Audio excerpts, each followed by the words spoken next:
సాతాను కూడా ఎప్పుడైనా కానీ ఇప్పుడు నువ్వు నీకు మనీ మైండ్ సెట్ ఉంది, నీకు మనీనే చూపిస్తాడు. ఆయనకి ఎక్కువ మనీని చూపించింది, మనీ మైండ్ సెట్ అవ్వలేదు. దేవుని సేవ్ 30 ఆదానికి అమ్మేస్తుంది. ఇప్పటికైనా మనం ఒక్కసారి అర్థం చేసుకోవాలండి. అంటే మనం ఇంకా పైసల విషయంలో, ధనం విషయంలో, ప్రాపర్టీ పరుగు ఉంటుంది కదా, ఇంటి పరుగు విషయంలో కూడా మనం దేవుని పక్క పెట్టినామంటే అది తప్పని. ఎందుకంటే రొట్టె వల్ల బతుకుతలేము, మనం అయితే దేవుని మాట వల్ల బతుకుతున్నాం.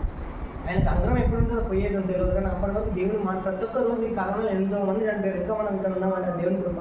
ఆ కృపని పక్క పెట్టేసి మనము పైసలని, పరుగు అని, ఫ్రెండ్షిప్ అని, లేకపోతే రిలేటివ్స్ వాళ్ళు కాడికి పోకపోతే ఇంత అని మనం వాళ్ళ వెనకాలగానే పోతే నువ్వు దేవుడు పడుకొని లేవాలంటే కూడా దేవుడి కృపలతో మరొకటి లేదు. ఇంకా దేవుడు అక్కడ ఏమంటున్నాడు అంటే, మొదట రీతిని రాజాన్ని వెతుకోండి, తర్వాత మీకు ఏం కావాలో నేను మీకు అనుగ్రహిస్తానని దేవుడు అంటున్నాడు.